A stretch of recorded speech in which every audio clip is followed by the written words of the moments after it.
قسمت کی بات ہے، عید دیکھنا کسی کسی کو نصیب ہوتا ہے۔ ابھی آپ کل کا حادثہ دیکھ رہے ہیں، وہ سارے لوگ عید کرنے آ رہے تھے اور منزل سامنے تھی،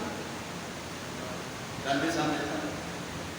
کوئی فکر نہیں، کوئی ٹینشن نہیں، کبھی اتر جائے، 1 منٹ کے بعد 1 منٹ کا فاصلہ، 1 منٹ میں اتر جائے۔ لیکن ہوتا وہی ہے جو میرا رب چاہتا ہے، اذا اراد شیئا ان یقول له کن، جب وہ ارادہ کر رہے ہیں،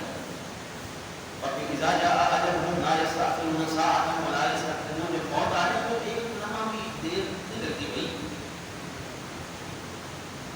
لا يستأخرون ساعة،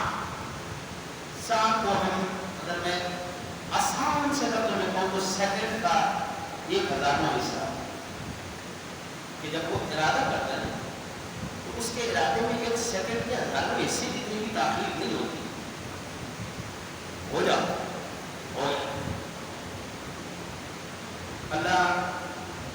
ان لوگوں کو صبر عطا فرمائے جن لوگوں کے اپنے آج ان سے بچھڑ گئے ہیں اور یہ عیدیں ان کے لیے تکلیف دہ ہیں۔ اللہ ہر مسلمان کو ایسی تکلیف سے آزادی نصیب فرمائے اور ان کو صبر عطا فرمائے، خوشیوں والی اللہ کو نصیب فرمائے ہر ایک مسلمان کو۔ سورہ یونس کی آیت نمبر 58 ہے کہ قل بفضل اللہ وبرحمتہ فبذلک فلیفرحوا